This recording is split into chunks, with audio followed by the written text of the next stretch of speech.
Hello, and welcome to the SP Film Viewers podcast. We're your hosts, Sophie and Paul, where we talk about movies I've never seen. And sometimes movies I've never seen. You can find us on all major podcast platforms. Please remember to subscribe and review our show wherever you listen. And follow us on social media. Just search for SP Film Viewers. And now, on with the show. We've had a sci-fi musical, we've had an fantasy epic, and now we're going for an anime that's more grounded in reality. So, are you trying to say we're being diverse with anime? Well, that's always the intention with films in sequence. I know that doesn't always happen. I try my best with things, but I think you said you kind of wanted something, I say, cutesy. I wanted an actual anime. Would you? Sorry?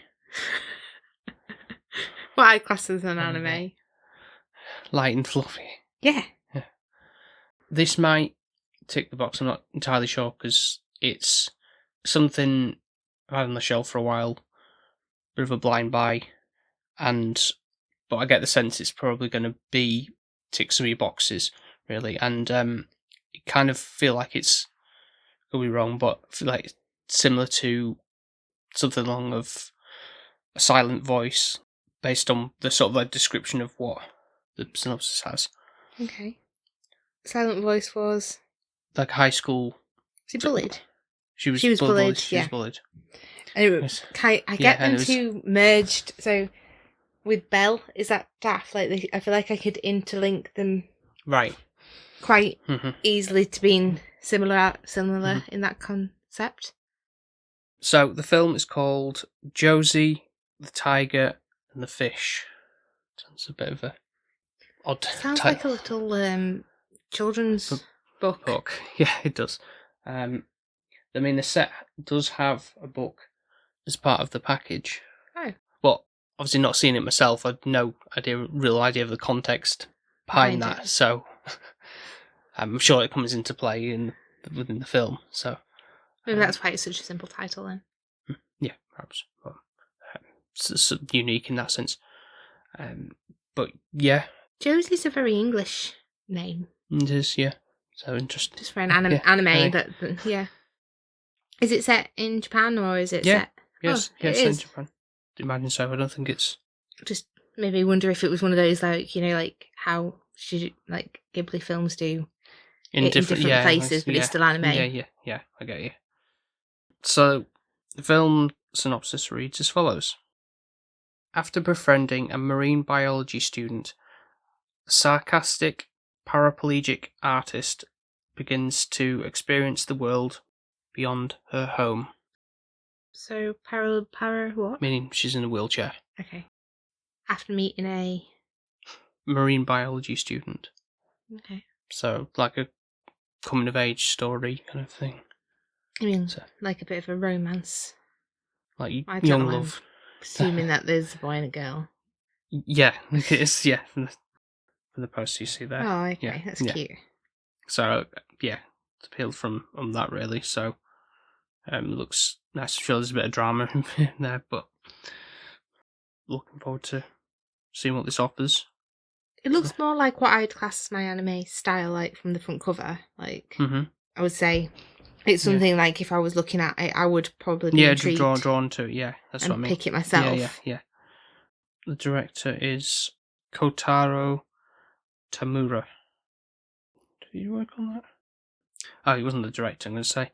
Okay, his list says on IMDb that this is one of his films in 2020, and mostly TV series, but he says also known for Wolf Children, but I'm thinking he didn't direct that film.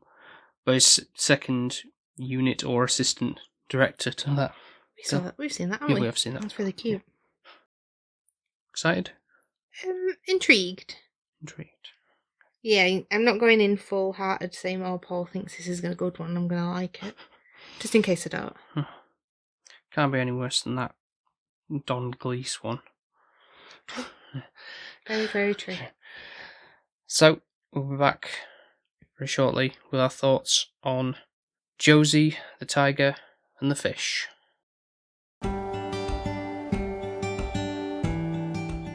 In this here promo of the Good, the Bad, and the Weird podcast, you either live by the gun or die by the sword. I'm Nico, just one half of the Good, the Bad, and the Weird podcast, where my co-host Chris and I deep dive into everything good, bad, and weird the world of cinema has to offer, and some lighter reviews for movies we just felt like talking about. So if you're looking for not-so-family-friendly reviews of family-friendly movies, gore fest with hunky men, the bottom of the barrel flicks, or technically good films as determined by the cinema oligarchy, we're the right podcast for you. You can find us anywhere podcasts invade your ear holes and on social media at TGTBTW_podcast. So check us out. We have such sights to tell you about. Peace.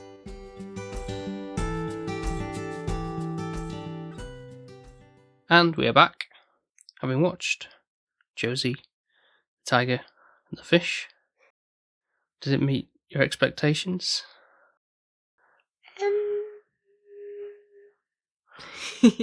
I did enjoy it. I won't say I didn't. I do think there is some more like morals and concepts behind it, and it is a little bit more darker than like it shows like on the front cover. Like I think it can kind of show like mental health and your physical well-being can really get you down in some manners. I think it shows you what you can take for granted as a person who's got all limbs. All limbs. Or able-bodied, is that better to say? Yeah. I mean, she does have her limbs. She just can't use her legs. So, yeah, I think this is. I mean, in a good way, there's not many films about people in wheelchairs having that disability. Mm-hmm. So, to have an anime focus around that is probably semi-inspirational for people who like the genre, really. Yeah. The fact that, I mean, when we've been to Japan, we can't say, like, oh, there's loads of people in wheelchairs going around and everything like that. Not slagging off Japan, but I don't think it's the most friendliest place for wheelchairs. A lot of tall buildings and a lot of narrow living accommodations and stuff, yeah. So, everywhere has steps, not elevators. Mm-hmm. Because I noticed particularly the fact that there's a lot of people that in this anime that were like rushing past our character of Josee, or her actual name is Kumiko, but the Josee is reading on the information booklet that came with the disc. It was saying it's based on a heroine in her favourite book. That's why Josee, yeah. Because she likes to read, doesn't she? Yeah, she's a big fan of, I think it's Francois Sagan, French writer, so that's why her name says like, oh, that's a bit peculiar rather than like Kumiko, like traditional Japanese name. Yeah, because I think that's for us, like when I was hearing it, obviously Josee is more of an English name, like I said in the pre-ramble, like it's, sounds odd, yeah. And now it's set in Japan, but that makes more sense. What is our lead guy's name again? Tsuneo, I think. Tsuneo. This is the only problem when we do anime. Yeah. Some like certain like the U's and stuff don't always get they're written as they are, but how you pronounce them is kind of tricky. So sometimes butcher them, but yeah, I think Tsuneo. Yeah, and also what I learned from this as well. This is actually third adaptation of an original book, which was published in 1984, and prior to this, there was an adaptation, a live-action adaptation in 2003. What's it called? The same name. Yeah. Oh, right. Yeah. So, obviously, no real context, knowing this information, like what was the true reasoning behind taking live-action and then doing animation, as normally it's the other way around, isn't it? Like, well, yeah, like Disney. Yeah. So, with that in mind, then, was it still set in Japan and everything? Mm-hmm. Yeah. I'd be interested to see that and just to compare the both. Yes, no, me too. I'm thinking of when I read that information, thinking it's a bit like, obviously, like with the adaptations of things like the One Day, the television series, and then when we came to glancing over the film, and we're like, oh, this is such Compared rubbish to compared to the series. the length, yeah, the spacing out on the series, yeah. And I think with the series, I don't know, for me, you get more emotionally invested in the characters in a series than you can do in a film. Like, sometimes you can, with a film, get more invested, but I think because you're watching it from a longer period of time with a series, you're getting more and more of the personalities coming through. Yeah. So, with this, obviously, they must have had to tighten the script up, because to fit it in I think with the medium of animation, you kind of can get around the whole, like, jumping ahead a little bit kind of thing, and passage of time, whereas sometimes in live action it doesn't always work, does it? Especially if the characters, you know, when it's like a few years later, all that look same age kind of stuff. So that's something to consider looking into in the future, for just to see how the variation of the two. And I don't know if the book hopefully is maybe in like English publicised as well, to like see how that compares as well. Would you actually read it?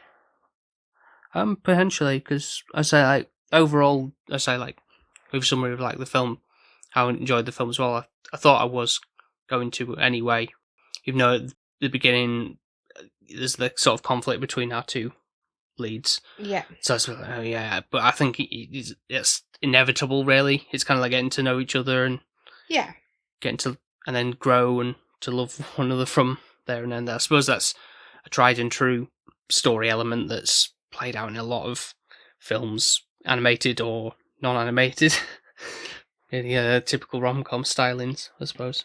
True, but I feel like for Josie's character, she's frustrated, she's annoyed, and she just looks at him like, oh, he's got everything, I've got nothing. I think she kind of self-pities.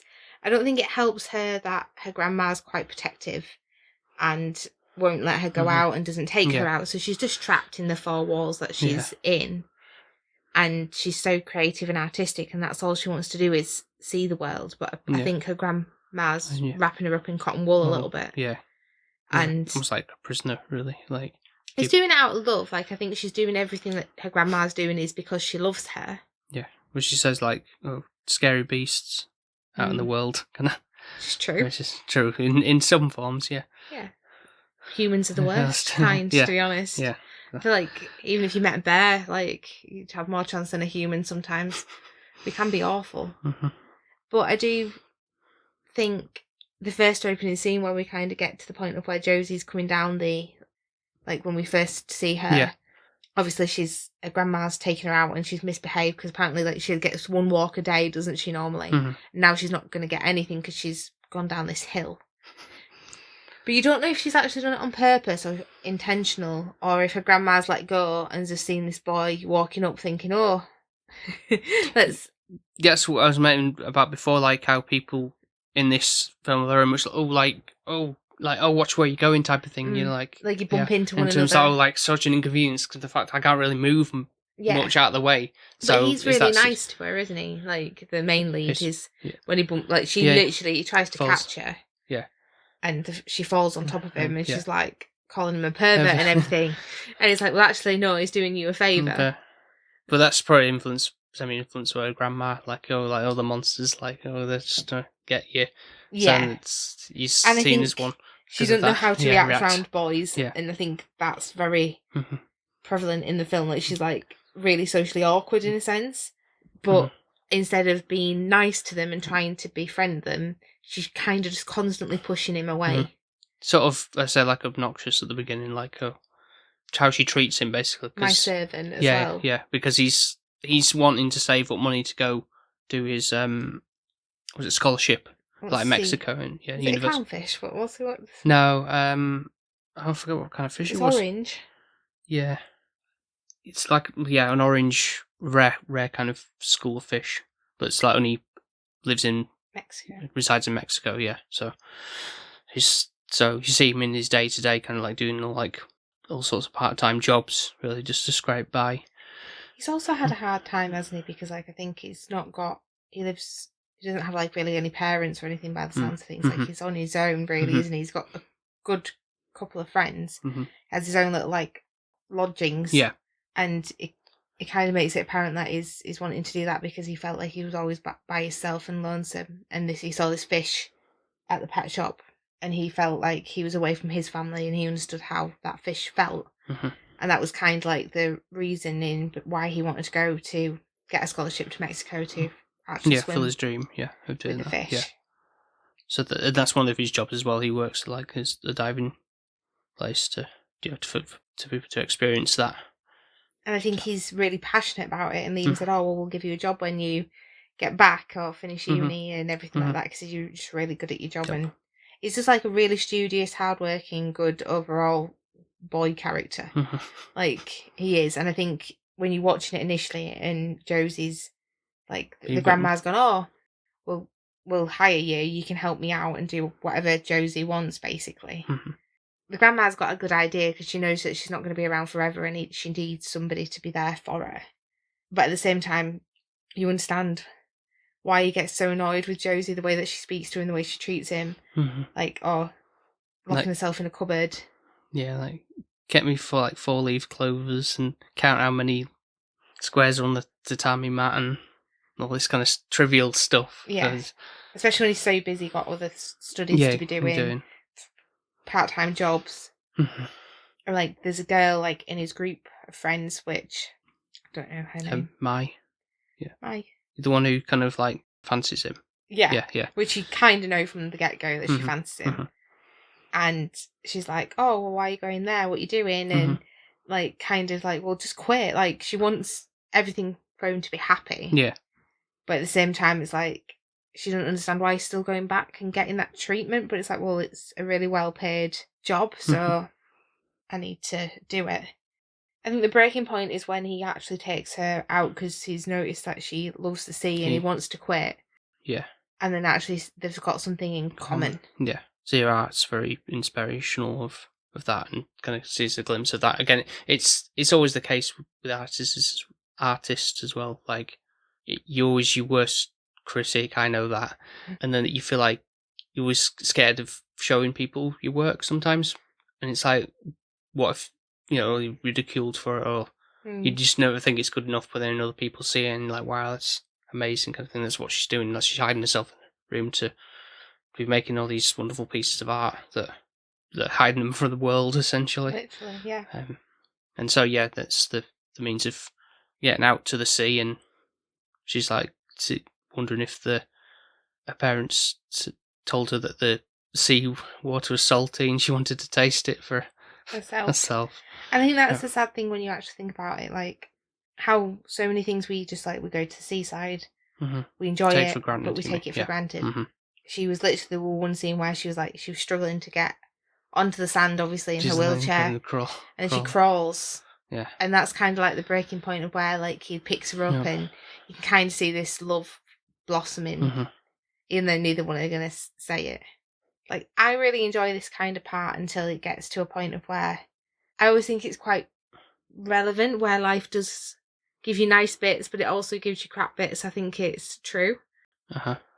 Like the montage bit with like going all the places in Osaka, which is where the film's based, or location wise anyway. Yeah, which we only had one night in. That's unfortunately we did. Yeah.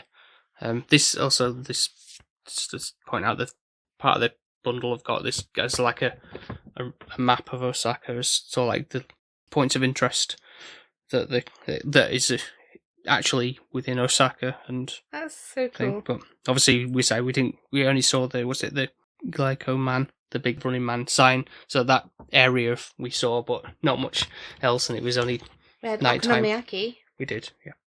Osaka style there. I remember that was my first Japanese meal. Yep. But yeah, the food in here as well, though. Like, obviously, the first time he catches her in the chair, the grandma's like, "Oh, come back to ours, I'll feed you, like, as a thank you." And they have the octopus balls. Yeah, takoyaki, yeah.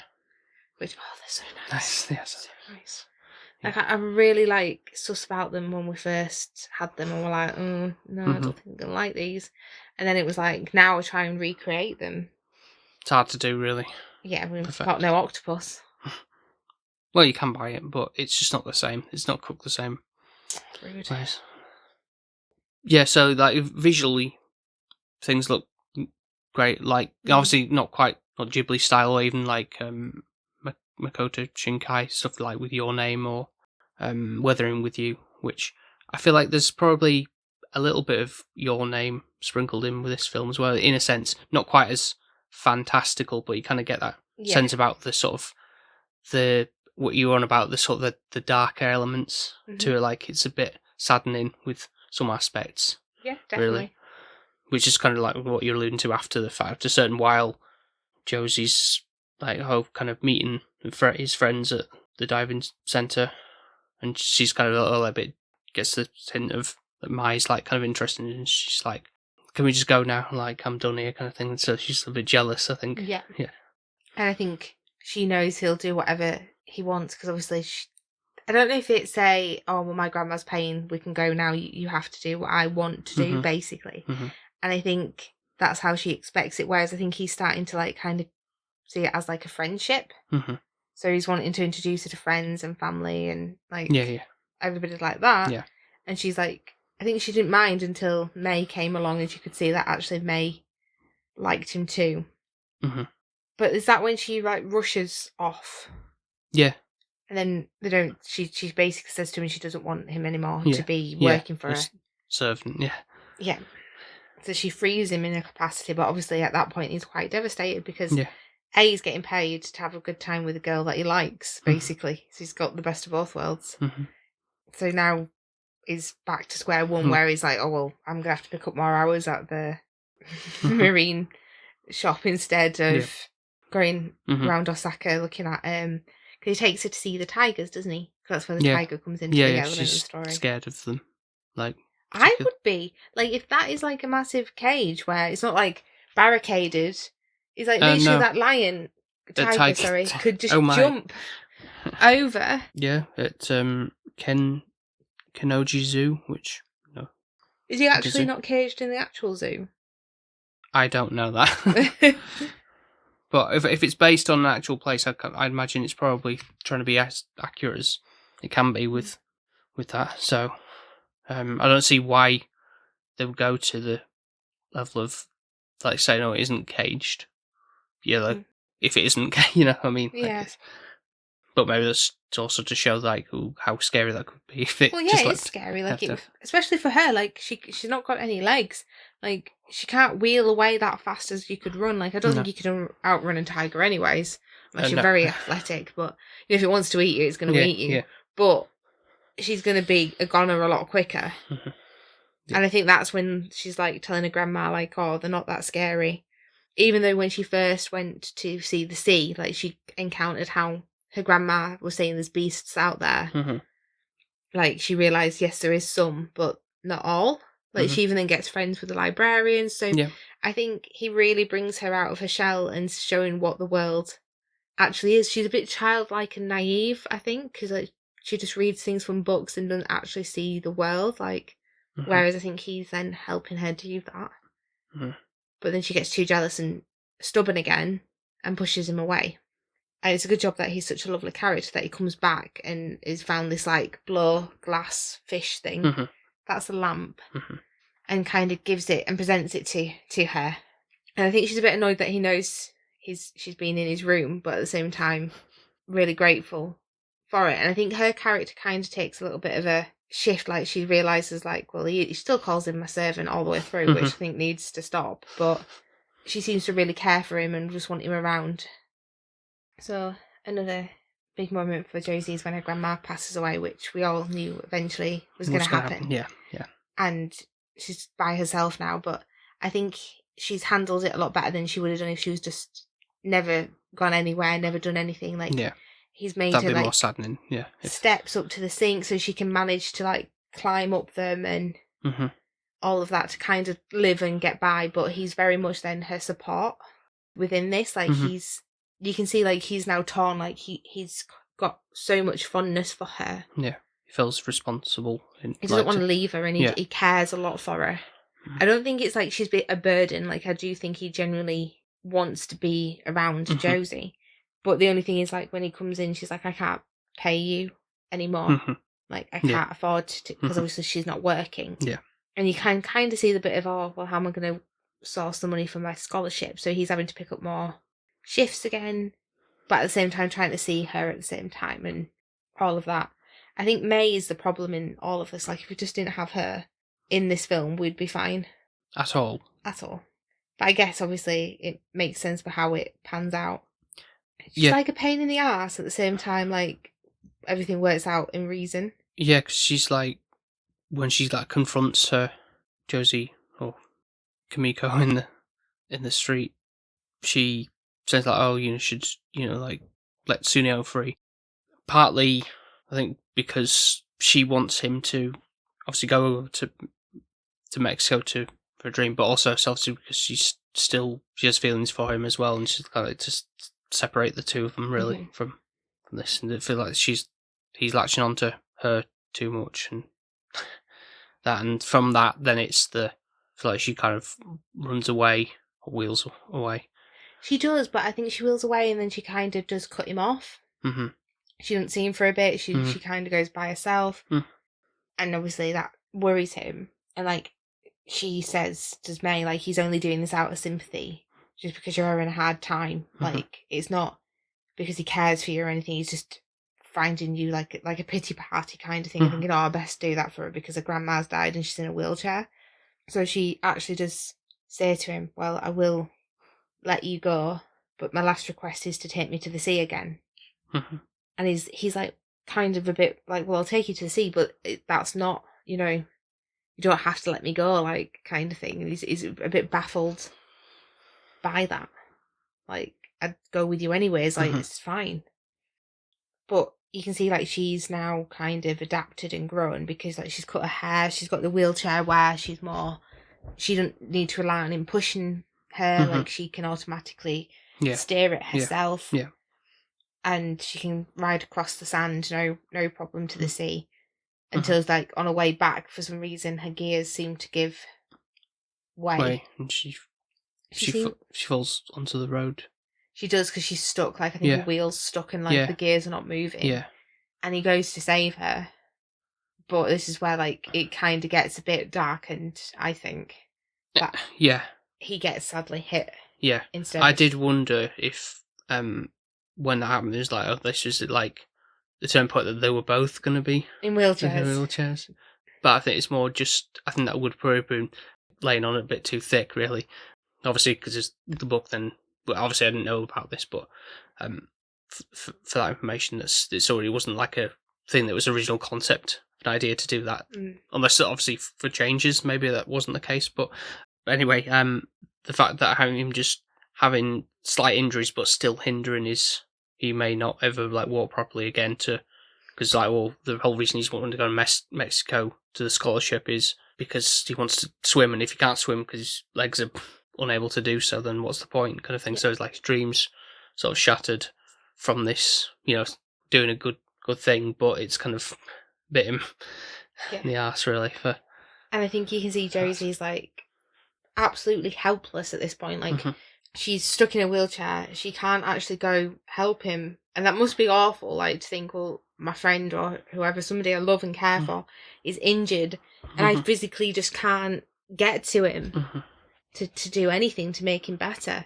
So I think she then takes herself off. She doesn't really go and see him. She steps away from that part until May has to step up again and kind of go to her house and pray on the door and say, yes, I do love him. I do want him. But she knows, she kind of confesses back on his dream, and she kind of confesses her love to him, but you can see that he's not really reciprocating it back to May. That's when she realises actually it is Josee that he does love. And May's like, right, well, I'm going to have to get Josee here so that he will start getting up and moving and walking. Like motivating, And she's been kind of selfless in that capacity. Even though, to be fair, when she comes to the door, she acts like a complete bitch. Like, oh, well, I know him, I've been with him longer, and I didn't want him to go diving in Mexico. Like, May says that. Yeah. Like, I wanted him to just stay and be here with me. Yeah. Well, that's kind of what's happened because he's in a wheelchair. Well, he's really badly injured. So she's like, I will care for him and I'll do all of this for him. And it's just a bit like, she's good, but she's not at the same time, because it's like she's trying to get Josee to get jealous, I guess, by saying these things to make her go out of her way to go and see him. Yeah. Which does work. Mm-hmm. But I just think... The way it's handled isn't... I think if it's all May's fault because it stems from May having that pop at her, at Josee. Josee then said, please can you take me to the sea one last time? Josee wouldn't have asked her that. Probably not. If May hadn't done what she did, then none of that would have happened. So it's May's fault. So, with that said, what do you agree or disagree? What, that it is her fault? Yep. I mean, if that's how the story's written, then... I think it is. Well, it must be, if it's especially if it's done three times over, yeah. I don't think that's probably not changed that much, but... So this is where the book comes into it, doesn't it, then, kind of? Oh, yeah, we didn't mention that before, obviously, with having this friend at the Kana, the librarian, when Tsuneo takes her to that to obviously get more books and stuff. She's hanging out there one time, and then this little girl comes over to Josee and says, "Oh, come and you read a book to me, please." You know, like a children's corner type of thing. And that, and she's, and this is, I suppose, is interesting as well. The fact of because of how she's reading it for an English person who's witnessing someone reading in Japanese, like in a particular way. Like, especially if it's down to kids level. Obviously, we know the tone that you would do, like, you once upon a time, there was this thing, and then there's this magical place. You know, the inflections that you would impose when you're reading to a child. Whereas, obviously, in this, it's like, well, in the storytelling sense, she's not very comfortable anyway reading the story, so it doesn't come across as thing anyway. But in terms of, like, how is she really saying that into English tones, if that makes sense. Yeah. For the kids to be like, oh, I'm bored, kind of like, and walk away kind of thing, and then... And I think for her capacity as well, like, she's never been the centre of attention in that way, like, everyone's looking at me, I'm not... I don't think she'd be really good at public speaking or, like, standing up and doing, you know, a presentation or anything like that. She's not been in that environment. We do learn that Josee is 24 years old, so she's obviously gone to school, she's done whatever higher education, and then since she's graduated, she'll been stuck in for like 3 years, like in home, unless you were homeschooled or whatever. You don't even know. Yeah. So like having that interaction with people is probably quite challenging when you've been really isolated at a young age. And then it comes back around, obviously, with sort of inspired to write or draw and / write the book that she reads, which is what comes with this box set I've got. Anyway, so now it does make more sense in capacity of what it outlines, because it's obviously, and it's quite, to be honest, it's quite touching, like how within the, like how the story's played out, because it's all to do with the two leads and how their relationship is, and all these kind of like almost in-joke type of things or things like that that relate to what the story's been told, and like the, you know, going away, like wanted to travel far away, but then it's going to protect him, but he's damaged, and then she's like upset for him, and that's all kind of stuff. So it kind of, it's very, very touching. And I think it shows like her love for him, that she has something that she can give to save the what is he in the book? He's got wings. I remember that. Is he a bird? Is he the bird and she's the fish? The book is she reads called The Mermaid and the Shiny Wing. Shiny wing he is then.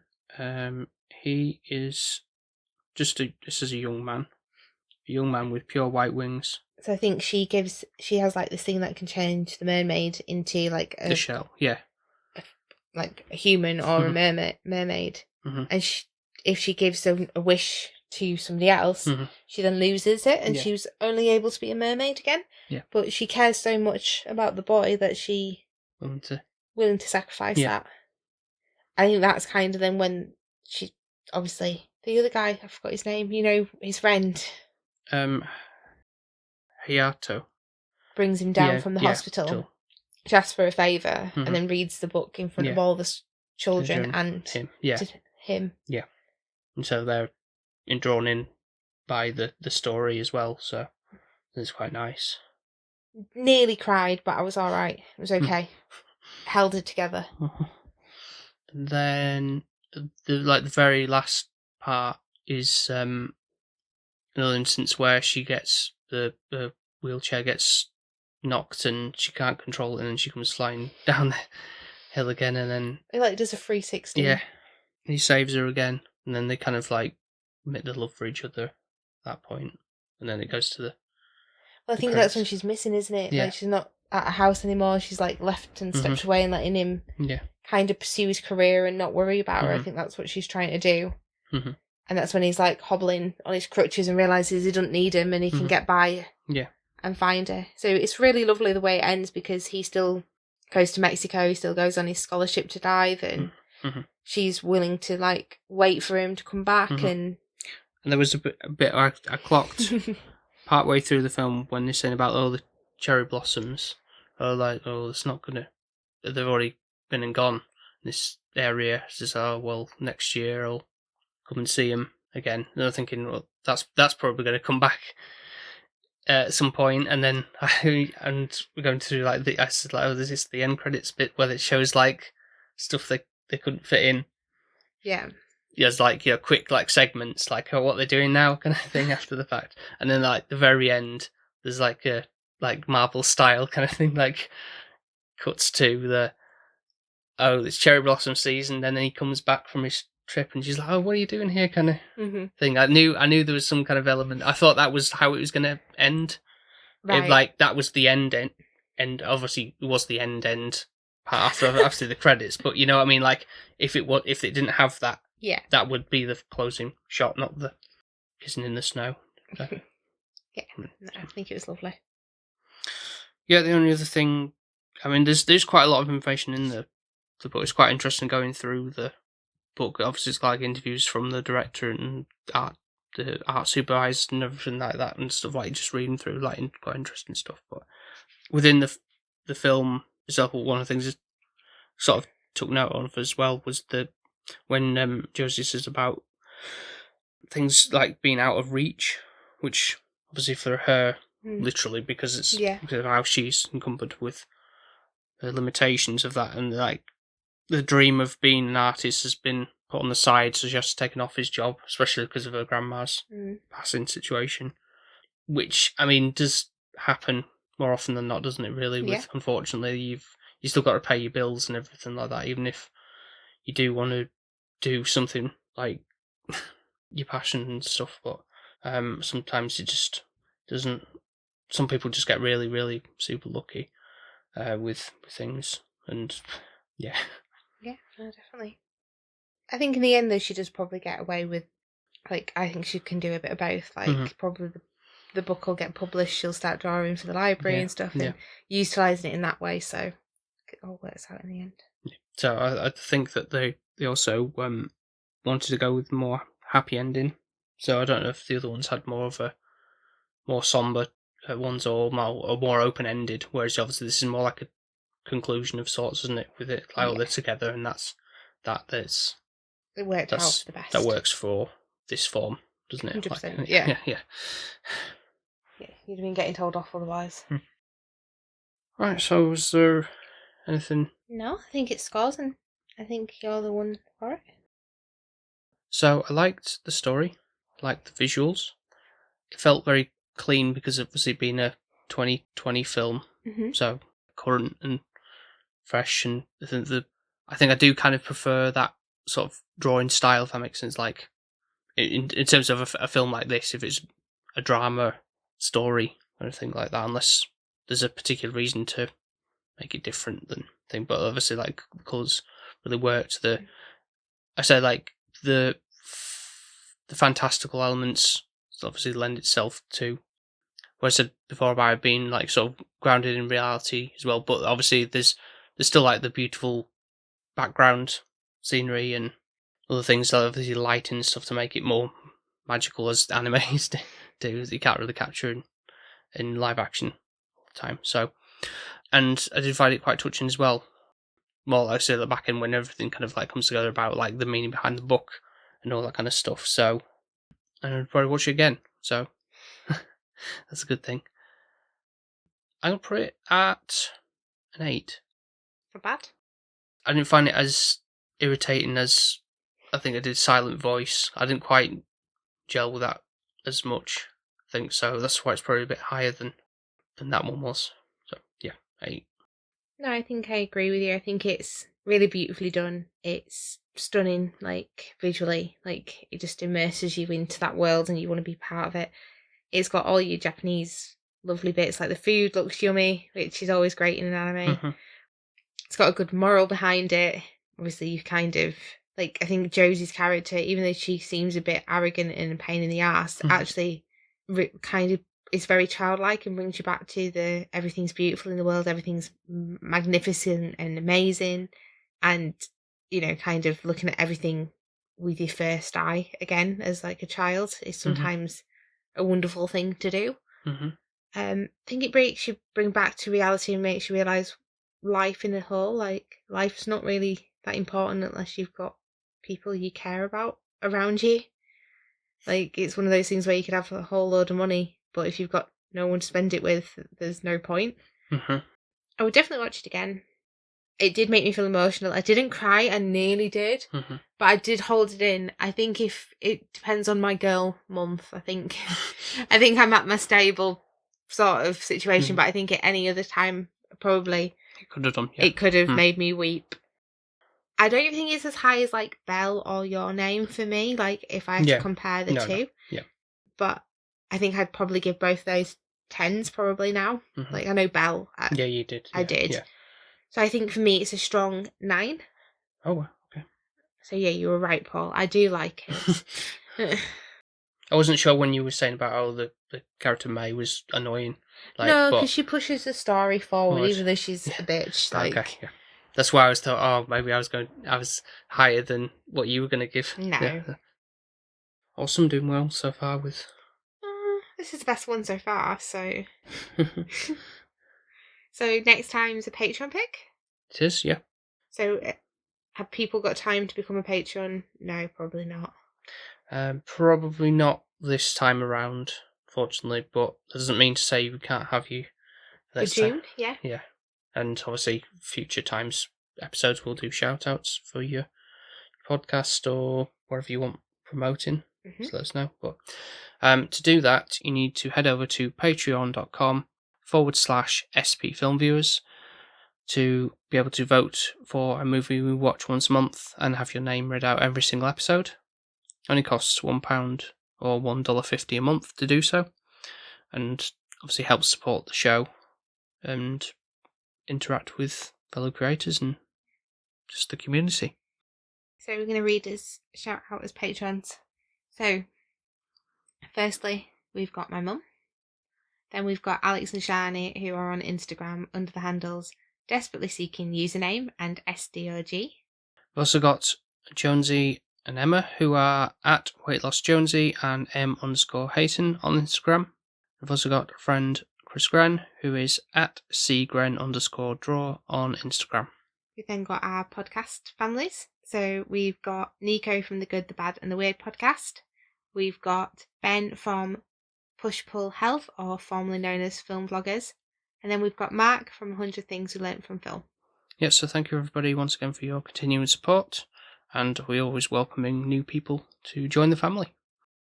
So yeah, it'll be a Patreon picked episode next time. It'll be one that Sophie hasn't seen for this instance. Interesting. So I've got 2 lined up for that. And then we've got a special guest lined up for the finale of anime. Exciting.